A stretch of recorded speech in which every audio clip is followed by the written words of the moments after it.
We need to make prisons smaller and safer so that inmates don't have to turn to gangs for protection. Hi, I'm Nick Gillespie with Reason TV, and today we're talking with David Skarbek. He teaches political economy at King's College in London, England, and he's the author of the great new book, The Social Order of the Underworld, How Prison Gangs Govern the American Penal System. David, thanks for joining us. Thanks. Talk a little bit about how governance emerged in prisons, because this is a place where, the prisoners know they're not going to get any help from the guards, and they have all sorts of reasons not to interact with them. There was, in your book, you talk about the period before the 1950s when prison gangs rose up.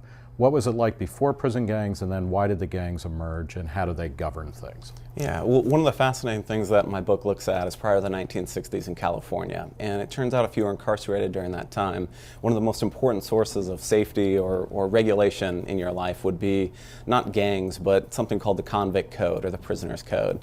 And it was just kind of a basic set of ideas about what's acceptable behavior for inmates. Don't lie, don't steal, don't incur debt and not pay it back. Right. Be a good neighbor to other people. And how was that enforced? Like if somebody, somebody contravenes that, what happens? In a very decentralized fashion. So there wasn't an organized monitor trying to find out when people broke these rules.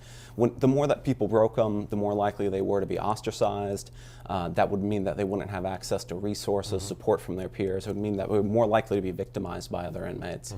And that provided some pressure or incentive for inmates to kind of do what other inmates hoped and expected and wanted them to do. Okay, and so then, through the 50s and into the 60s, that changes. What drove the change, and then what happened? The major change is the increase in the prison population. So for this Convict Code to work effectively, other inmates have to know who you are, and you have to know who other inmates are. But as prisons get larger and larger, the prison population goes from fewer than 5,000 inmates up to 25,000, and subsequently, substantially more. There's more strangers around you, and that means that ability for a decentralized system to works much effectively. And of course, everybody is wearing the same clothes, so they, you can't even really distinguish people by, most physical appearances, but that gives rise partly both to gangs who then organize and racial gangs, right? Yeah, absolutely. So in the 1960s in California, there's dramatic increases in inmate-on-inmate violence, many more stabbings and assaults. And that reflects the fact that the code is less effective at providing the safety and order that inmates want. So what we see when we study the history of gangs, so prison gangs like the Mexican Mafia, the Aryan Brotherhood, and these notorious groups, when you look at their histories, they all form to provide protection and security and safety to their own members. So in the 1960s and 70s, they're forming because as an alternative source of governance to this Convict Code.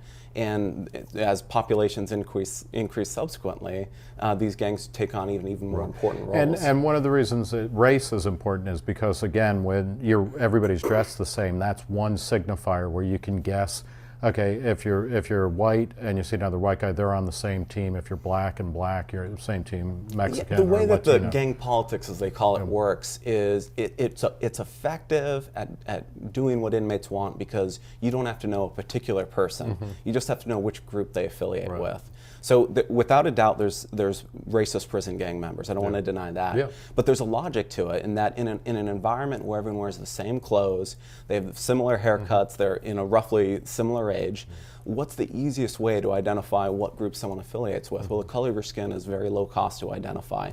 And that makes that interaction between members of different groups much easier to govern. What happens if and you see this in shows like Oz and whatnot, or prison shows, if say you're white and the Aryan Nation gang comes along or something and say, hey, you got to join us. What happens to the people who choose not to? Yeah, well, I mean, in California, the affiliation that you have to make isn't typically with kind of one of the traditional prison gangs. It's just with a broader racial group, the white inmates, maybe from a certain geographic area. As long as you're willing to affiliate to that limited extent, then that's good enough. If you're not willing to do that, sometimes inmates affiliate with religious groups or sports teams.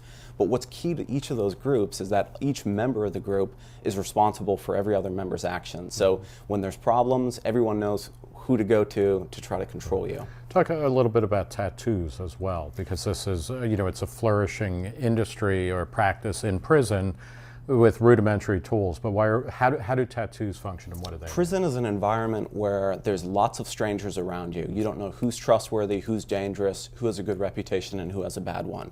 tattoos are a way to provide credible information. They're permanent, they're often prominently placed, so you're not just going to get a tattoo on your face or your forehead indicating that you have some past experience or affiliation if you haven't. Because if you did, you couldn't very easily hide it. So it makes some great, very credible signals of information. And in a world of so many untrustworthy people and strangers, they're especially important. And this is, they show up, you know, at the hands, above the neck, etc., right? Because the whole idea, I mean, it might be, you know, if we get drunk and we go to a tattoo parlor, we get one on our butt. That's the last place you want a tattoo in prison, right? You want it to be visible. The more visible it is, the more information it provides to strangers, and the more easy it is for other people to know what that information is you're trying to convey. What was driving the increase in the prison population in the 50s and 60s? Well, I mean, a variety of different factors. The big increase in the prison population comes later in the 1970s and importantly the 1980s and 90s, and that's because we're incarcerating people for longer, we're ramping up the drug war, prosecutors are prosecuting more of the cases that are brought to them. So a variety of different factors all contribute to this big boom. And as you know, I mean, the United States locks up more people than any country in the world, and that's driving or creating the foundations for the importance of prison gangs today, unfortunately. Yeah, and you say to minimize prison gangs, or the need for prison gangs, we've got to minimize the prison population. Prison gangs are not ideal. Nobody wants these to be the main source of order in prison. They don't practice accountability, equality, rule of law, anything like that. So if we want them to be less important, we need to make prisons smaller and safer so that inmates don't have to turn to gangs for protection. Are you optimistic about prison reform efforts going on now, particularly sentencing reform? You see people like Rand Paul and a bunch of other politicians really moving forward, it seems, on sentencing reform. It seems that there is an interest and an emphasis from both sides, from both parties, to support criminal justice reform in ways that will reduce the prison population. One of the benefits of doing so would be to undermine the power of these gangs. How did you get interested in kind of studying this issue? I know your doctorate's from George Mason University. Talk a little bit about the experience there and how that played into this book. Well, I mean, the main practical interest is simply the fact that the U.S. is an extreme outlier in how many people it locks up. And I think that it's crucial that we understand what is life like for those people. But the second kind of more broader academic point is to understand, how do people engage in social interactions? How do we trade? How do we interact with other people when there's not a strong, effective government overseeing and facilitating that interaction? And ironically, in prison, a place that has lots of government action, there's actually a strong sphere of autonomy in there. So the goal is to understand, in instances where the state doesn't provide the governance that inmates want, how does it form? How does it look? What does the governance in life look like in those situations? And what can we take? What are the lessons that we learn from there that we might apply elsewhere? The nice lesson is that even for people who are kind of less educated, have less self-control, are most likely to get into trouble, even amongst them, a very high level of economic activity can take place. The downside, however, is that these are people who they can't exit, they can't leave the community, they don't get to choose who they interact with.